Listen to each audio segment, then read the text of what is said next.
고물가, 고유가, 고환율, 경제 절벽에 내몰린 국민을 더 이상 방치할 수 없다면서 여야가 합심하기로 했습니다. 그래서 지난 20일 민생경제안정특별위원회가 출범했는데요. 민생고에 시달리는 국민을 어떻게 웃게 할지 그 핵심 관계자에게 확인해보는 시간 마련했습니다. 국회 민생경제안정특위 위원장인 국민의힘 류성걸 의원 모셨습니다. 안녕하십니까? 예, 안녕하십니까?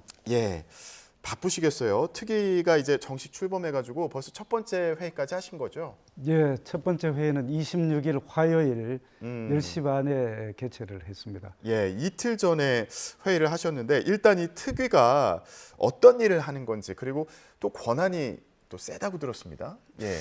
예, 지금 경제가 굉장히 어렵습니다. 세계 경제도 어렵지만 우리나라 경제는 더 어렵습니다. 네. 특히 이제 우크라이나 사태가 장기화되고 그러다 보니까 유가가 올라가고 또 원재료를 포함한 곡물 가격이 굉장히 급등을 했습니다. 그러다 네. 보니까 우리나라 소비자 물가 지수 지난달에 6% 올랐지 않습니까? 그렇죠. 이제 이런 여러 가지 사정을 봤을 때에 우리 민생 경제가 어렵기 때문에 국회가 더욱 더 적극적으로 민생 경제를 안정시킬 필요가 있다. 그렇게 해서 지난 20일 국회 본회의에서 이 특위를 구성하기로 결의를 했고 예. 지난 26일 날 첫 회의를 했습니다. 그래서 어려운 민생 경제를 안정시키기 위해서 여러 가지 법안들이 지금 제출이 되어 있습니다.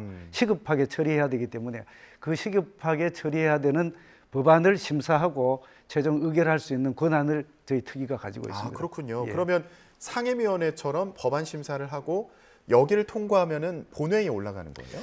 예, 법안은 기본적으로 상임위를 거쳐서 법사위를 거칩니다. 그런데 그렇죠. 법사위를 거치면은 이제 숙려 기간이라는 게 있어서 5일간 뒤에 본회의에 올라갈 수 있는데 우리 이번에 특위에서는 긴급한 민생 법안들은 예. 숙려 기간을 적용하지 않는 걸로 이렇게 됐습니다. 그래서 법안 심사를 하고 난 뒤에 물론 법사위는 당연히 가야 예. 됩니다. 법사위 갔다가 다음 8월 2일 날 그 본회의가 예정이 되어 있습니다. 그래서 우리 특위에서 의결된 시급한 민생 법안들은 법사위를 거쳐서 본회의에서 8월 2일 날 의결될 수 있을 것으로 그렇게 기대를 하고 있고 여야 합의하는 법안은 뭐 처리가 될 수 있을 것으로 그렇게 예상을 하고 있습니다. 그렇다면은 시급한 민생 법안 어떤 것들이 있을까요? 우리 특위가 당초에 이제 출범을 할 때에 관련되는 대상을 사실은 확정을 했습니다. 그 중에서 유류세 인하폭 추가 확대라든지 예. 또 납품 단가 연동제, 부동산 관련 제도 개선, 직장인 식대 부분 비과세 확대, 안전운임제, 그다음에 대중교통비 환급 이렇게 대상이 사실 확정이 돼서 우리 위원회에 소임으로 이미 되어 있습니다. 다만 네. 추가적으로 여야 간사 간 합의를 거치는 민생 관련 법안도 포함이 될 수 있도록 이렇게 되어 있습니다. 예. 그렇군요. 자, 그러면 아까 말씀하신 것처럼 26일에 이제 1차 회의를 하셨는데 예. 그때도 의결된 법안들이 있었나요? 그때 의결은 하지 않고 이 특위는 위원장을 호선을 하도록 되어 있습니다. 그래서 그날은 위원장을 선출하고 제가 위원장에 그러셨군요. 선출이 예. 됐습니다. 그리고 이제 각 당의 원내 교섭 단체의 간사를 이제 선임을 해야 됩니다. 그래서 간사까지 선임하고 위원이 13분으로 구성이 되어 있는데 여야 의원님들 다 또 법안도 발의했던 분들도 계시고 하기 때문에 이 민생특위를 어떻게 효율적으로 어떤 방향으로 운영했으면 좋겠다 하는 그런 의견 개진을 충분히 했습니다. 그러셨군요. 예. 그러면 이제 29일 내일 회의가 있다고 예, 말씀하셨는데 내일 회의, 그렇죠. 내일 그럼 회의합니다. 내일쯤에는 의결되는 법안들이 있겠습니다. 예, 내일은 이제 의결을 좀 해서 국민들의 기대에 부응하는 그런 형태로 좀 추진을 하려고 합니다. 특히 지금 원유가가 지금은 이제 제가 확인을 해보니까 가장 최근치가 한 100달러, 1배럴당 100달러 정도 되는데 그전에는 100달러 훨씬 넘어서 그러다 보니까 석유류 제품 특히 휘발유라든지 경유 가격이 많이 올라서 국민 그렇죠. 경제에 상당히 부담이 됐지 않습니까? 예. 그래서 지금 현재는 교통에너지 환경세법이라고 있습니다. 그 세법의 이 세율을 100분의 30 범위 내에서 대통령령으로 조정할 수 있도록 탄력적으로 운영을 하고 있습니다. 예. 그런데 지금 이미 정부에서 100분의 30을 법정 탄력 세율을 다 사용을 했습니다. 최고치로 지금 최고치로 낮춘 다 상황이군요. 낮췄습니다. 예. 낮췄는데도 아직까지 유가가 우리가 생각하는 만큼 떨어지지 않기 때문에 법률에서 100분의 30대 있는 것을 더 추가적으로 확대할 수 있도록 법의 근거를 만들어야 됩니다. 네네. 그래서 이제 법안이 지금 여러 개가 발의가 되어 있는데 100분의 30보다도 추가적으로 확대할 수 있다라는 그런 의견은 같은 것 같아요. 근데 그거를 100분의 50을 할 건지 100분의 60을 할 건지 70을 얼마나 할 건지 낮출 수 있도록 허용해 줄 건지. 그렇죠. 그 부분에 대해서는 여러 가지 이제 법률안이 제출이 되어 있기 때문에 내일 회의에서 합의를 해서 처리를 할 것으로 기대하고 있고 저도 그렇게 노력을 예. 하겠습니다. 시청자 여러분들 같은 경우는 이거 최대치를 어느 정도로 국회에서 잡을지 이게 궁금할 것 같은데 이 부분 아직 합의가 안 된 상황이군요. 뭐 공감대는 사실은 이루어졌습니다. 그런데 이제 내일 회의를 통해서 특위에서 결정해야 할 사항을 제가 미리 예단해서 말씀드린다는 것은 네. 바람직하지 않고요. 내일 아마 국민들이 기대하는 수준으로 될 것으로 그렇게 생각을 합니다. 예. 그러면은 내일 그 특위를 통과를 하면 법사위를 거쳐서 이제 아까 말씀하신 것처럼 8월 2일이면은 본회의를 통과할 수 있는 그런 상황이고요. 예, 그렇습니다. 아까 말씀드린 대로 이번 임시회에 한해서 여야가 합의한 민생 법안은 숙려 기간을 배제하는 것으로 예. 이렇게 원내 대표 간에 합의가 됐습니다. 예. 그렇기 때문에 내일 29일이면 5일 되면은 사실 8월 2일이 안 되지 않습니까? 그런데 법사위를 거쳐서 법사위에서 물론 법사위는 자구 심사라든지 체계 관련되는 거를 당연히 심사를 해야 되죠. 예. 그 심사가 되고 나면은 8월 2일 다음 주 화요일입니다. 본회의에서 처리가 될 것으로 생각이 됩니다. 네. 그리고, 예. 그러고 나면 이제 정부에서 유류세 관련해서 더 세금을 낮출 수 있는 그런 가능성이 있겠군요. 그래서 그 부분은 일단 이제 한도를 탄력적으로 100분의 30에서 100분의 50을 탄력적으로 할 수 있다는 그런 근거 조항을 만드는 거고 예. 정부에서는 지금 현재 30%를 최대한 물론 이제 탄력 세율 기준으로 하면 37%입니다. 법정 세율 기준으로 하면 30%고요. 좀 복잡하게 되어 있습니다만 어쨌든 법에 나와 있던 그 30%를 최대한 사용을 했는데도 불구하고 좀 더 부족하다 이렇게 하면은 정부에서 판단을 해서 이제 시행령에다가 위임을 했기 때문에 네. 정부가 다음에 판단을 해서 할 겁니다. 그리고 이제 또 한 가지는 지금 물가가 많이 오르면서 직장인들이 식대에 관련된 그 소득 공제 금액이 있습니다. 맞아요. 예. 그 금액들에 대해서 관심이 굉장히 많은 어. 것 같아요. 지금 기준으로는 10만 원 돼 있는데 월 10만 원 돼 있습니다만 이게 사실은 2003년도 그렇게 2004년부터 적용이 돼서 굉장히 오래됐습니다. 그러네요. 그렇게 현실적으로 봐서 너무 오래됐고 현실과 동떨어지는 부분이 있기 때문에 이 부분도 저희들이 특위에서 민생 안정이라는 차원에서 내일 논의를 해서 그 법안도 그건 소득세법입니다만 그 법안도 내일 합의가 이루어질 것으로 저는 기대를 하고 있고 지금 그렇군요. 상당히 이 예. 의견 접근이 돼 있는 그런 상태입니다. 예. 지금 그 우리 월급에 들어 있는 식대 관련해서요. 예. 공제해 주는 걸 이제 10만 원에서 20만 원으로 늘린다더라. 예. 이런 얘기들이 이제 많이 들었는데 그게 이제 내일 현실화되는 그런 가능성이 그렇죠. 있는 저희 특위에서 아주 심도 있게 심사를 하고 네. 국민들 특히 직장 다니시는 분들 이제까지 계속 10만 원이었는데 이거 뭐 언제 했던 10만 원이 아직까지냐 이렇게 많은 비판적 목소리를 들었습니다. 그게 부응할 수 있도록 그렇게 하겠습니다. 예, 기대해 보겠습니다.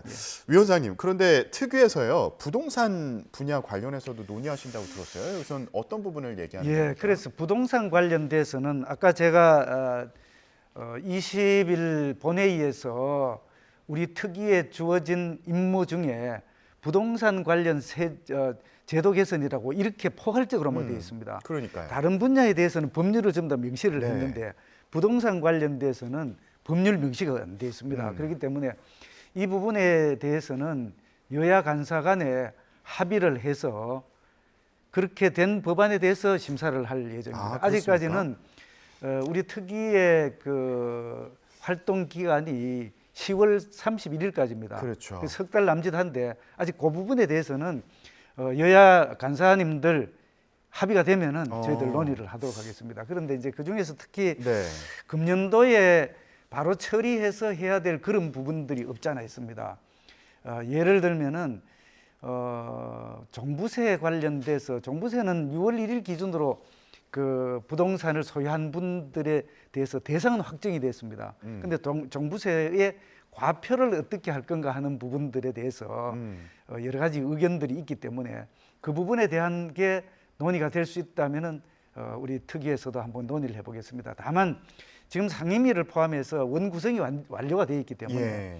상임위인 기획재정위원회에 조세 소위에서 검토할 수 있으면은 상임위에서 하는 게 맞고 또 안 그러면은 또 시급하다고 생각하면 우리 특위에서도 네. 논의할 수 있다 이렇게 생각이 됩니다. 그러니까요. 저도 이게 궁금했던 게 다주택자에 대해서 종부세, 중과세를 이제 폐지하는 내용 등을 발표를 했잖아요, 정부에서. 네, 그거는 이제 금년도 세제 개편안에 그렇게 발표를 했죠. 예. 근데 이것도 법을 고쳐야 되는 건 아니에요? 법을 고쳐야 되죠. 법을 고쳐야 되는데 지금 현재 종부세의 과표라든지 또 세율이라든지 대상에 대해서는 종부세법에 아주 상세하게 규정이 되어 있습니다. 예. 그런데 정부가 발표했던 그 법안은 금년도에 국회에서 의결을 최종적으로 하게 되면 내년부터 시행이 되는 겁니다. 그런데 금년도에 시행해야 될 시급한 사항이 아까 제가 그렇군요. 말씀드렸습니다. 예. 금년도에는 이미 아까 말씀드린 대로 6월 1일 기준으로 대상자는 확정이 됐는데 예. 과표에 관련되는 사항이 왜냐하면은 공시가격 그 주택의 경우에 공동주택의 경우에 공시가격이 금년도에 17.2%는 올랐습니다. 작년에는 19%나 올랐고 상당히 많이 올랐는데 그러다 보니까 종부세는 누진세입니다. 누진세이기 때문에 그걸 낮춰주지 않으면은 공제 금액을 올려주지 않으면 공제되지 않으면은 세 부담이 네. 너무 많다 이거죠. 그래서 작년에 또 어느 정도 조정을 했는데 작년에도 사실 기획재정위원회 조세소위에서 8월 거의 19일인가 이렇게 됐어요. 그때도 굉장히 촉박하게 됐습니다. 그렇기 때문에 이번에도 금년도에 부담할 종부세 관련돼서는 시급하게 처리해야 되겠다 이런 말씀을 드립니다. 네, 어떤 결과가 나온지 이 부분 좀 주목하시는 분들 계시겠습니까? 예, 상당히 그 관심이 예. 많죠. 예.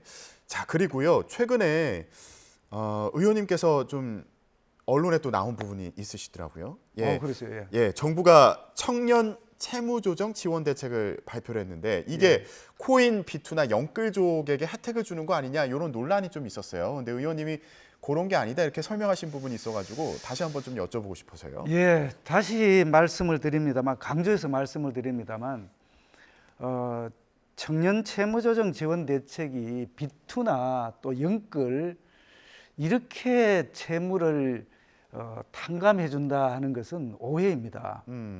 그래서 지금 현재 이제 채무조정은 기본적으로 신용회복위원회에서 지금 채무조정을 하고 있는데 예. 채무조정의 종류가 한 3가지가 있습니다. 제가 표를 보고 상세히 말씀을 드리겠습니다. 채무조정 본래 개인 워크아웃이라고 해갖고 개인 채무조정이 기본이고요.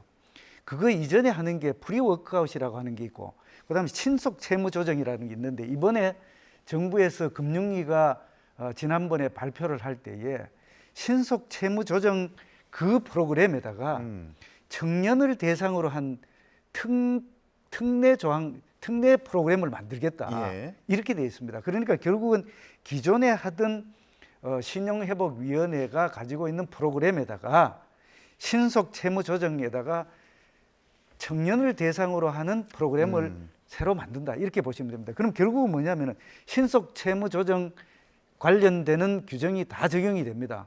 다만 이제 34세 이하 청년에 대해서 특례를 적용하는 거고 그때의 금리를 3.25%만큼 조정할 수 있는 그런 특례는 들어가 있습니다. 예. 그렇다고 하더라도 이 특례는 이 협약금융 회사 그러니까 은행과의 동의가 없으면은 추진할 수가 없습니다. 결국은 이 돈을 빌려주는 금융회사가 과반이 동의를 했을 때만 이런 게 되기 때문에 빚 탕감이라든지 또는 영끌 또 B2 이런 대상에 대해서 빚을 줄여준다. 원금은 절대로 감면해 주는 게 없습니다. 예. 그러니까 뭐 무조건 코인 비투나 영끌족을 대상으로 하는 게 아니다. 그 신용 평점이라든가 연령을 대상으로 이제 대상을 확정을 하고 예. 이자 같은 경우에도 금융기관이 동의하는 경우에 3.25%를 적용해 준다. 그렇죠, 이런 맞습니다. 말씀이시죠. 그래서 이 부분이 예. 저는 그렇게 충분히 설명했다고 설명을 드렸는데 아마 제 설명력이 부족했는지 그렇게 합니다. 그리고 또 한 가지는 예. 행정부인 금융위원회에서 더 여러 차례 설명을 했음에도 불구하고 아직까지도 조금 오해가 있는 것 같습니다. 다시 강조 말씀을 드립니다. 대상은 신용평가 점수가 하위 20%인 34세 이하의 청년을 대상으로 해서 기존의 신용회복위원회의 신속 채무조정에서 청년을 대상으로 하는 특례 프로그램을 새로 도입할 예정이다. 이렇게 말씀드립니다. 네, 그리고 알겠습니다. 거기에는 예산이 반영돼서 국가 예산이 투입되지 않는다. 그러니까 전 이 이런 부분이 좀 말씀드려요. 궁금했던 게 비용은 어떻게 감당하는 겁니까? 그게 이자를 비용은 덜 결국은 받는 거잖아요. 이자를 적게 받는다는 것은 아까 말씀드렸듯이 금융기관이 동의를 해서 기존에 있던 이자망에서 3.25%로 동의를 했을 때 가능하다. 금융기관이 그렇기 동의할 때문에 경우에 금융기관이 가능한 동의를 하는 거고 예. 그렇게 결국은 국가 예산이 투입되지 않는다. 네. 빚 탕감이 아니다라는 말씀, 원금 감면이 아니다라는 말씀을 드립니다. 예, 알겠습니다. 마지막으로요. 그 위원회에서 추진하는 법안 중에 간단히요. 예. 저 좀 흥미롭게 봤던 게 대중교통비 환급과 관련된 정책을 또 추진한다는 얘기가 있어서 이건 어떻게 하는 거예요? 예, 지금 그 관련된 사항을 제가 뭐 상세히 설명드리면은 법안 제출했는 의원님 그 의견이 될 수 있기 때문에 그런데 지금 현재 대중교통 뭐 유가가 오르고 이렇게 하다 보니까 대중교통이 부담이 되는 것은 사실입니다. 그래서 가계 지출 중에서 보니까 대중교통이 차지하는 비율이 한 11% 정도 되는 것 같아요. 작년 4분기 기준으로 제가 통계를 확인해 보니까 네. 그렇습니다. 그래서 이 부담이 되는 부분들을 어느 정도 좀 완화하자. 그런 방법은 두 가지가 있을 수 있을 것입니다. 첫 번째는 직접 환급하는 방법. 이 지금 법안이 제출되어 있는 법안의 내용은 교통비의 전체 지출액, 예를 들어서 8월부터 12월까지의 지출액의 50%를 환급해 주자. 이런 이제 안이 들어 있습니다. 그렇게 해주면 이제 시민분들이 좋아하실 텐데. 그런 방법도 있고 그다음에 현재도 지금 하고 있는데 신용카드 교통비 소득 공제가 있습니다. 그래서 저도 지금 이번에 그 소득 공제 비율이 40%가 되어 있는데 그거를 80%까지 높여주고 네. 또 한도액을 지금 200만 원, 250만 원, 300만 원 되어 있는 거를 더 올려서 250만 원, 300만 원, 350만 원 한도를 올려주면은 네. 나중에 이제 연말 정산할 때에 그게 환급이 되지 않습니까? 그 두 가지 방법이 있는데 이번에 그 논의를 할 겁니다. 대중교통 그 이용 촉진에 관련된 법률이 있습니다. 네. 그 법을 개정을 해서 하겠다는 그런 법안이 지금 3건이 와 있기 때문에 이것도 여야 간 합의를 통해서 어떤 방법이 좋을지에 대해서 논의를 뭐 충분히 하도록 그렇게 하겠습니다. 네, 그래서 알겠습니다. 어쨌든 우리 그 국회의 민생경제안정특위에서는 어렵고 힘들고 특히 취약계층에 대한 지원 방안이 여야 합의로 도출될 수 있도록 최대한 노력하도록 하겠습니다. 네, 알겠습니다. 민생 경제에 도움이 되는 여러 법안이 신속하게 처리될 수 있기를 기대하겠습니다. 오늘의 뉴스 핵심 관계자 뉴핵관은 국회 민생경제안정특위 위원장인 국민의힘 류성걸 의원이었습니다. 오늘 말씀 고맙습니다. 예, 감사합니다.